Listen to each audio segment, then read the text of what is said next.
जो कहते थे सिर्फ नाम रहेगा अल्लाह का पेपर तो लीक नहीं हुआ था, फिर अल्लाह का नाम क्यों रहना वहाँ पर? कतर वालों को क्या लेना है, सऊदी अरब वालों को, बांग्लादेश वालों को हमारी शिक्षा से, हमारे स्टूडेंट से, हमारे भारत से क्या लेना देना है? जो वहाँ से वो खाना पार्सल दवाइयाँ भेज रहे हैं, लानत है उनके माँ बाप पर। थूकता हूँ ऐसे माँ बापों पे जो इतनी गंदी गंदी भद्दी भद्दी हमारे देश के प्रधानमंत्री को दिया गाली, जिसका दुकान का ठिकाना नहीं, जिसका गाल का ठिकाना नहीं, जिसका मुंह का ठिकाना नहीं। आज रो रही है मोदी जी, मुझे माफ कर दो। हमारे इंडियन आर्मी को गाली देने का अधिकार किसने दिया है? ये दिन रात यहाँ पे भी खड़े रह रहे हैं, अपने घर छोड़ के कहीं जॉब करते हैं ना, देश के लिए खड़े रहते हैं। तो जैनजी के दर्द को समझते, उन 21 बच्चे जिन्होंने सुसाइड करे उनके श्रद्धांजलि सभा में जाते, न कि वो क्लब और बार में जाकर के पार्टी कर रहे होते। क्योंकि आजाद भारत के सबसे पहले घोटाले करने वाले नेहरू ने कभी इस्तीफा नहीं दिया, इस देश को इमरजेंसी का कलंक देने वाली इंदिरा गांधी ने कभी इस्तीफा नहीं दिया। नमस्कार, मैं शिवम चौबे और आप देख रहे हैं TNN वर्ल्ड। कॉकरोच जनता पार्टी का प्रदर्शन खत्म हुआ।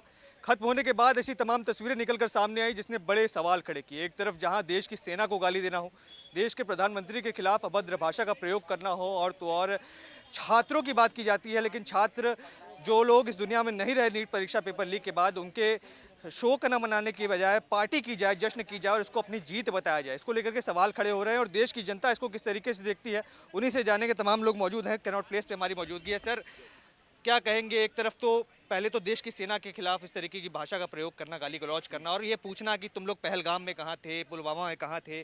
प्रधानमंत्री ने अपील सुनी छात्रों की, उनको कहना कि गंदी गंदी गालियाँ मैं उपयोग भी नहीं कर सकता। कैसे देखते हैं इस चीज़? देखिए सर, एक गलतफहमी में सारा देश है कि ये जो है ना, ये जेनजी है। 97 के बाद जो जन्म लिया है उसको जेनजी कैटेगरी में आता है। उसके पीछे जाइएगा तो वाई कैटेगरी में, उसके पीछे एक्स कैटेगरी में आते हैं। तो 97 के बाद जो जन्म लिए हैं वो जेनजी कैटेगरी में आते हैं। तो ये जेनजी का जो है ना, ये जेनजी कौन है इसको जानने की आवश्यकता है। ये जेनजी है सारे इंडी महागठबंधन वाले, उनके बाल बच्चे, उनके कार्यकर्ता, जितने इंडी गठबंधन है 40 चोर एक मंच पर आ गए हैं।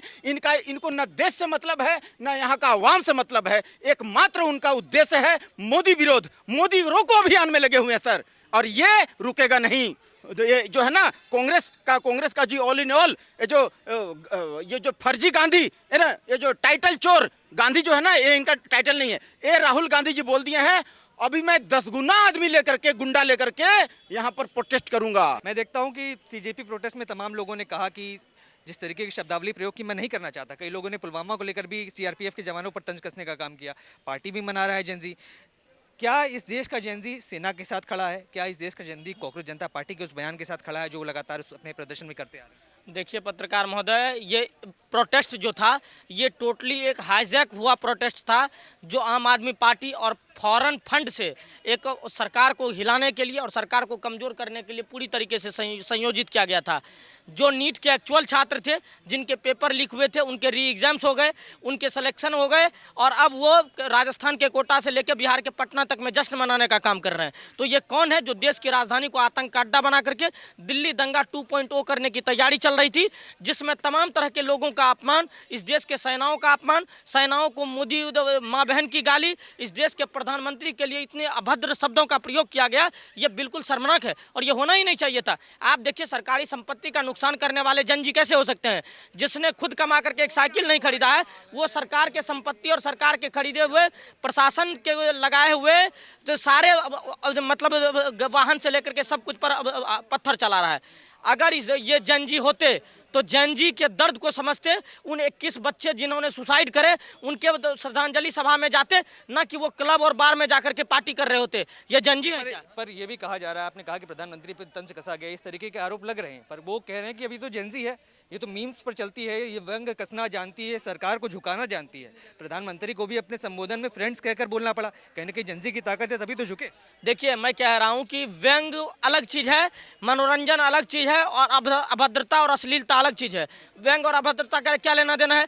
मोदी जी के लिए जिस तरीके के शब्दों को पोस्टर पर लिख करके लाया गया था, इस देश के सेनाओं को बीजेपी और RSS के दलाल कहे गए।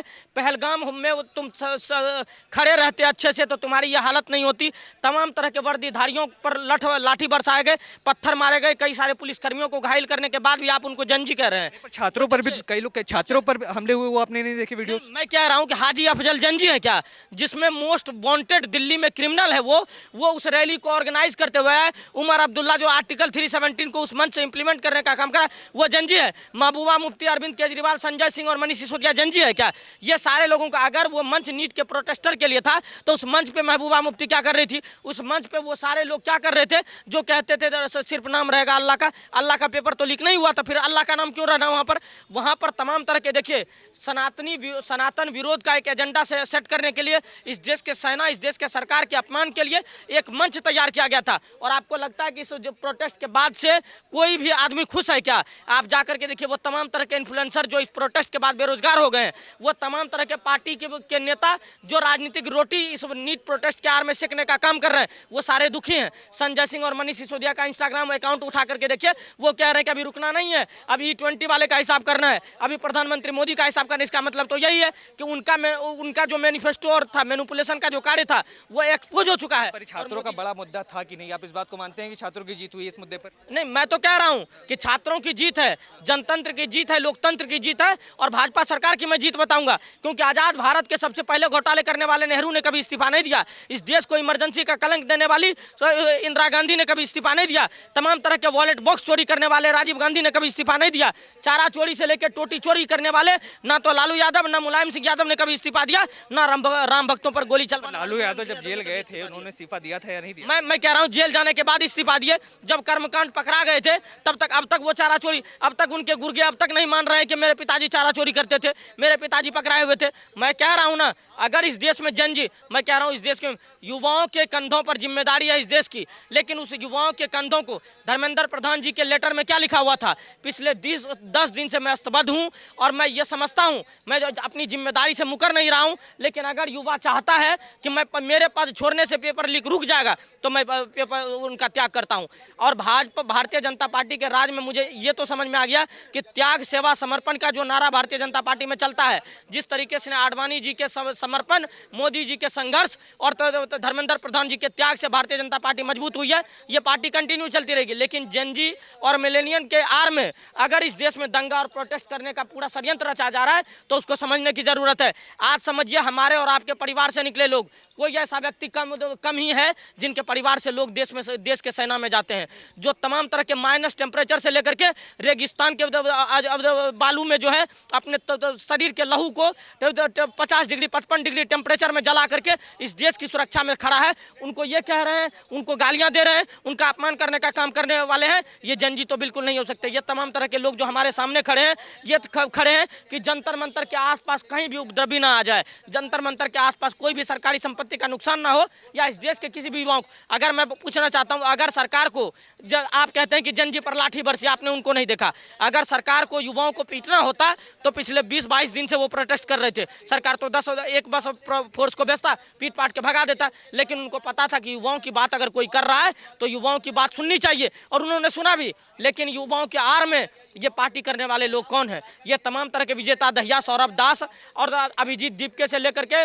आशुतोष रांका, ये कहाँ जाते हैं? और मैं पूछना चाहता हूँ, आज पंजाब में फार्मेसी की पेपर लीक हुई है, अभिजीत दीपके का टेंट वहाँ क्यों नहीं लगा? झारखंड में JPSC का पेपर लीक हुआ, जो अभिजीत दीपके का टेंट वहाँ क्यों नहीं लगा? कर्नाटका में पेपर लीक हो गया, अभिजीत दीपके का टेंट वहाँ क्यों नहीं लगा? इसका मतलब यह है कि ये टेंट जो लगाने वाले, ये तिरपाल खरीद के देने वाले होते हैं, ये आम आदमी पार्टी के गुर्गे देते हैं। अरविंद केजरीवाल इसमें विलुप्त है, और तमाम तरह के मनीष सिसोदिया, सौरभ भारद्वाज, संजय सिंह से लेकर आतिशी मार लेना उस मंच पर जाकर के ये बता दी थी कि अन्ना हजारे के आड़ में जिस तरीके से केजरीवाल फ्रंट पे आया था, उसी तरीके से अभिजीत दीपके के आड़ में केजरीवाल फिर से दिल्ली में शासन पाना चाहता था, क्योंकि उनको पता था कि दिल्ली की कुर्सी हमसे जा चुकी है। और मोदी जी को झुकाने के लिए तमाम तरह के हथकंडे अपनाए गए थे, जो इनसे पहले कभी नहीं किया गया। मैं कह रहा हूं कि युवाओं की बात होनी चाहिए, लेकिन क्या सिर्फ नीट के पेपर लीक हुए? और अगर नीट के पेपर लीक हुए तो नीट वाले मुद्दे स्टूडेंट वहाँ कहाँ थे? अब देखिए, मैं कह रहा हूँ, इस प्रोटेस्ट के आड़ में इस देश के नेता गांधी जी और अंबेडकर जी का अपमान होने का काम हुआ है। आप गांधी और अंबेडकर को आगे करके जिस प्रोटेस्ट को ऑर्गेनाइज कर रहे थे, वहाँ गांधी ने क्या अहिंसा की बात करी थी, लेकिन आपने सारे पत्थरबाजी इकट्ठे करके रखे थे। अंबेडकर कहते हैं कि शिक्षा जो तो बाहरी तत्व भी हो सकते हैं, जरूरी है कि ये CJP के ही लोग? मैं कह रहा हूँ, अरे CJP के लोग नहीं हैं तो CJP ने ये क्यों रखा कि छात्रों पर मुकदमे हुए हैं तो छात्र का मुकदमा वापस लिया जाए? मैं कह रहा हूँ छात्रों के मुकदमे छात्र पर कार्रवाई नहीं हो रही है, लेकिन मास्क पहन करके वो पत्थर चलाने वाले कौन थे? हाजी अफजल आपके रैली में कौन थे? अभिजीत दीप के एक ट्वीट कर देता, आशुतोष रंका, सौरभ भारद्वाज से लेकर तमाम तरह के लोग एक ट्वीट कर देता कि उसमें जो उपद्रवी है उस पर कार्रवाई होनी चाहिए। उनको पता था कि उपद्रवी ही तो हमारे मूल ऑर्गेनाइजर थे। सीलमपुर, जाफराबाद और जो है दरियागंज से लेकर तमाम तरह के ओखला के चाकूबाज और छुरीबाज इनके प्रोटेस्टर के लीडर थे, और ये सारे लोग इनको लीड कर रहे थे। मैं कह रहा हूँ देश में युवाओं की बात होनी चाहिए और युवाओं की बात सुनी भी जाती है, लेकिन ये युवा बिल्कुल नहीं हो सकते जो इस देश के सेना का अपमान करते हैं, इस देश के 140 करोड़ लोगों के चुने हुए प्रधानमंत्री जी का अपमान करते हैं, उनके स्वर्गवासी माँ को गाली देने का काम करते हैं, इस देश के संसाधन को तोड़फोड़ करने का काम करते हैं और इस देश के युवाओं को बरगलाने का काम करते हैं। मैं कह रहा हूँ ये प्रोटेस्ट अगर हुआ है तो हर जगह, हर उस जगह पर जाए, हर उस स्टेट में जाए, और सबसे पहले तो इस देश की राजधानी को आतंक का अड्डा बनाने से पहले कम से कम तो इनको रोका जाए। चलिए ठीक है, और लोगों से जानेंगे थोड़ा क्या कहेंगे देश की राजधानी में। एक बच्ची ने कहा था वहाँ पे, मैं तो उसको बच्ची कहूँगा क्योंकि मेरे तो बेटी के बराबर है, लेकिन वो ऐसी बेटी मेरे को नहीं चाहिए। वो कहती है इतना तो मेरा पैड लीक नहीं करता जितना पेपर लीक करता है। मतलब ये शब्द उनके मंच से थे। देशद्रोह के नारे लग रहे थे, वो मंच से थे। नाम रहेगा अल्लाह का, वो मंच से था। अबे भैया तुम नीट के पेपर के लिए आए थे, धार्मिक आस्थाओं को ठेस पहुँचाने आए थे, तुम्हारी मानसिकता क्या है? क्या लग रहा है ये लोग जो प्रदर्शन कर रहे थे कहीं ना कहीं इनकी मांगे पूरी हुई? आपको नहीं लगता कि जेनजी इस देश का इतना सक्षम है कि सरकार को मार देना चाहिए था? हद हो गई, ये सारे कांग्रेस थे। ये किसी ने कहा कांग्रेस थे? ये देश विरोधी नारे लगा रहे थे। ये सारे के सारे, मैं उन माँ बाप को कहता हूँ जिन्होंने ऐसे बच्चियों को जन्म दिया। लानत है उनके माँ बाप पर, थूकता हूँ ऐसे माँ बापों पे जो इतनी गंदी गंदी भद्दी भद्दी हमारे देश के प्रधानमंत्री को दिया गाली उसने। ऐसी लड़कियां कहाँ से, ऐसा सोच कहाँ? मैं बच्चों का सम्मान करता हूँ, लड़कियों का सम्मान करता हूँ, पर जो इस तरह का सोच लाती हैं उनका कौन सम्मान करेगा? आप बताइए। जो एक लड़की कह रहे हैं कि मतलब ऐसा चीज़ मैं आपको बोल नहीं सकता हूँ कि लिखवा के लेके आए मेरी मत मारो और कुछ मारो। अरे भाई तू खड़ी है तो तेरी बचा देंगे लोग, सीधी सी बात है। हद हो गई इस तरह का बात। बताइए, ये मैं तो गाली दे के बोलूँगा। ये लेके घूमने वाली और वहां जाके प्रोटेक्ट में बोलती हैं, मोदी जी को गालियां देती हैं। बताइए। नहीं, पर जिस सिस्टम ने लगातार छात्रों की आवाज को दबाया, वो कहते हैं जिस सिस्टम ने लगातार छात्रों की आवाज को दबाया, आप जैसे लोगों नहीं बोल रहे हैं। जब तक प्रोटेक्ट था माँ बाप स्टूडेंटों का, जब तक ठीक था। माँ बाप ऐसे औलाद पैदा करेंगे? शर्म आनी चाहिए इन माँ बापों को। डूब मरे चुल्लू भर पानी में हो ऐसे माँ बाप के ऊपर जो इस तरह, जिनकी औलादें ऐसी हों, जिनकी बेटियां ऐसी हों, जिनके बच्चे ऐसे निकल रहे हों। वो एक भूरी बाल वाली जिसका दुकान का ठिकाना नहीं, जिसका गाल का ठिकाना नहीं, जिसका मुंह का ठिकाना नहीं, आज रो रही है मोदी जी मुझे माफ कर दो, मुझसे गलती हो गई है। ऐसे लोग वहां पे आए हुए थे। वहां पे नीट के एग्जाम के लिए नहीं आए हुए थे। इस दिल्ली, खूबसूरत दिल्ली को जलाने का प्लान था। देखिए मेरे पीछे कुछ सुरक्षा बल भी मौजूद है, आप दिखा सकते हैं कैमरे पे कि लगातार इस दिल्ली कैनॉट प्लेस में दिल्ली पुलिस की बात कर ले, आरएएफ के जवान वहाँ मौजूद हैं। इन जवानों पर भी सवाल खड़े किए गए कि तुम लोग अगर पुलवामा में खड़े होते, पहलगाम में खड़े होते तो ऐसी नौबत नहीं आती। पुलवामा में आज मेरे आर्मी पे भी बात उठ रही है।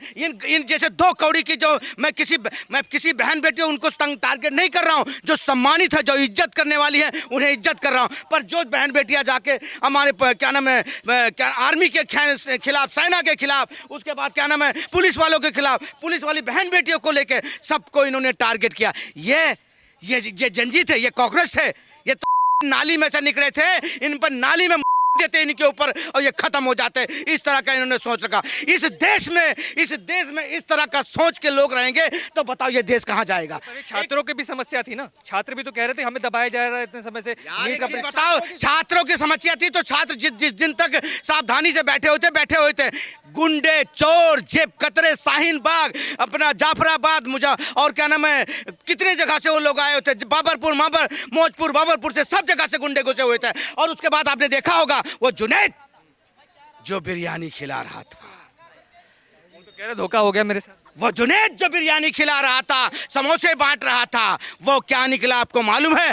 आज उसी का एक रिश्तेदार कह रहा था ये धर्म परिवर्तन के लिए इसके पास पैसे आते थे, धर्म परिवर्तन के लिए इसके पास पैसे आते थे।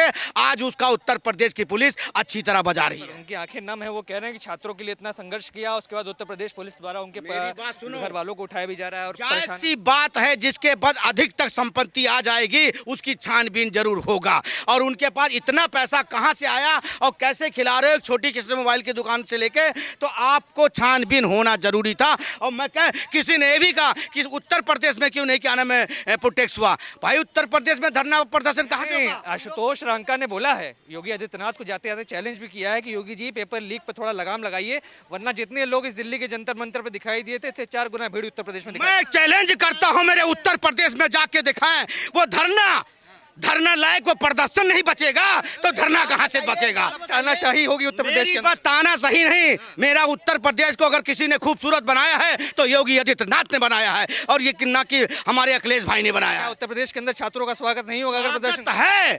स्वागत है, पहले ही दिन कह दिया था, ना ब्राह्मणवाद मुर्दाबाद बोलोगे, ना क्या नाम है जाति पाति पे होगा, ना फिर तुम क्या मैं जय भीम के नारे लगेंगे। अगर आप आसानी से अच्छे से करोगे कि सिर्फ हमें नीट के फॉर्म के लिए हम वो कर रहे हैं, धरना प्रदर्शन कर रहे हैं नीट के पेपर के लिए ना, वहीं तक सीमित। जहां तुमने ब्राह्मणवाद आरएसएस मुर्दाबाद लगाया वहीं तुम्हारा धरना वहां धरने लायक नहीं रह जाएगा। हाँ, जो धरना है उनका वो धरने लायक नहीं रह जाएगा। जो वहां पे कुछ लड़कियां भी करें, मोदी मिलेडी लेके गालियां बक्की हैं, अरे लाना था, थूकता हूं तेरे माँ पे, थूकता हूं तेरे माँ बाप पे, जिसने तुम्हारी ऐसे नालायक कमीनी सोर जैसे बच्ची पैदा करी है। आक्रोशित नजर आ रहे हैं, क्या इनके आक्रोश से सहमति रखते हैं? आप भी जेंजी हैं। देखो, मैं आपको एक बात क्लियर कर दूं, दिल्ली है केंद्र सरकार के अंदर आती है, ये देश की राजधानी है, ठीक है। उत्तर प्रदेश है प्रदेश की राजधानी है, ये केंद्र सरकार के अंदर आती है। केंद्र सरकार को बहुत सारी चीज़ लगती है कि एक राजधानी को मैनेज करने में, लेकिन वो प्रदेश गवर्नमेंट के अंदर आती है। अगर कोई इंसान जाकर के, कोई विरोधी तत्व जाकर के वहाँ पे अगर गवर्नमेंट के खिलाफ, ठीक है, आप गवर्नमेंट गलत कर रही है, आप जाओ, कोई इशू नहीं है, लेकिन वहाँ पे आप जाके देश विरोधी नारे लगाओगे, किसी धर्म विरोधी नारे लगाओगे, किसी रिस्पेक्टेड पद पर बैठे हमारे प्रधानमंत्री जी को गाली दोगे, तो वहाँ के जो प्रदेश के मुखिया वो आपको छोड़ेंगे नहीं कभी। जिस प्रकार दिल्ली के जंतर मंतर पे आपने देखा होगा, ये 2 कौड़ी के लोग, पता नहीं इनके माँ बाप द्वारा क्या ज्ञान मिला, जो लड़कियों को देख रहा था मैं, जो अपने आप को जेंजी कहती है, प्रधानमंत्री की मरी हुई माँ के लिए जो स्वर्गवास हो गई है। प्रधानमंत्री की उम्र 75 हो गए, ठीक है, उनके हाथ काँपते रहते हैं, उनके लिए इतने गंदे गंदे अपशब्द यूज किए गए। बताओ आप, इनको ये अधिकार किसने दिया है? हमारे इंडियन आर्मी को गाली देने का अधिकार किसने दिया है? ये यहाँ पे दिल्ली पुलिस खड़ी है, यहाँ पे हमारे जवान खड़े हैं सारे, ये दिन रात यहाँ पे भी खड़े रह रहे हैं, अपने घर छोड़ के कहीं जॉब करते हैं ना, देश के लिए खड़े रहते हैं। इनको गाली देने का अधिकार इन लोगों को किसने दिया है?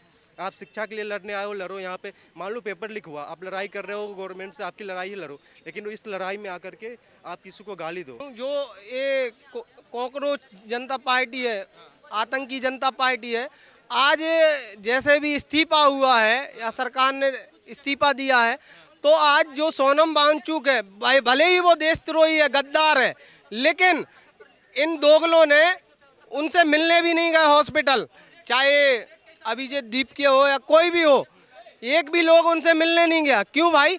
जिसने आपके प्रोटेस्ट को बल दिया, दम लगाई और उसके खातिर स्टूडेंट आए। मैं मानता हूँ जो मुद्दे थे बहुत अच्छे थे, लेकिन सरकार इस्तीफा देने से अभी भी क्या पेपर लीक होना बंद हो जाएगा? जो संघर्ष हो व्यर्थ न जाए तो वो सहयोग करेंगे। भैया मेरे, कतर वालों को क्या लेना है, सऊदी अरब वालों को, बांग्लादेश वालों को हमारी शिक्षा से, हमारे स्टूडेंट से, हमारे भारत से क्या लेना देना है? जो वहां से वो खाना, पार्सल, दवाइयाँ भेज रहे हैं, क्यों? उनको हमारे देश से, हमारी शिक्षा से, हमारे प्रधानमंत्री से क्या ले? और आज जो वहाँ पे सेना को देखो आप, कितनी नीचताई करी है। ये मैं बोल भी नहीं सकता हूँ, जो कि ये ऐसे हैं वैसे हैं, ये खड़े रहते, सत्ता के लिए रहते। अरे भाई, जो ऑपरेशन सिंदूर में भारत का इसी सेना के बल पे पाकिस्तान की बजाई है, लेकिन आज सेना को गाली देना इनका। लेकिन सरकार से जो भी छात्र हैं उनके मुकदमा वापस लिए और लेना चाहिए, लेकिन जो दंगाई थे, जो पत्थरबाजी करने वाले, उनको तो बिल्कुल बहुत मजबूती से निपटना चाहिए सरकार को। देख सकते हैं लगातार लोगों की राय, जहां पर एक तरफ जंतर मंतर का प्रदर्शन खत्म हुआ है, उसके बाद से लगातार विपक्ष की बातें हो रही हैं, जिस तरीके से छात्रों द्वारा, कथित छात्रों द्वारा लगातार प्रधानमंत्री के बारे में हो, देश की सेना के बारे में हो, या फिर इस सिस्टम के बारे में हो, लगातार टिप्पणियां की जा रही है। उस पर लोगों की क्या राय है? अब इस पर आप क्या सोचते हैं? अपने विचार हमारे साथ कमेंट्स में रखें और तमाम ऐसी खबरों के लिए TNN वर्ल्ड को सब्सक्राइब करें। धन्यवाद।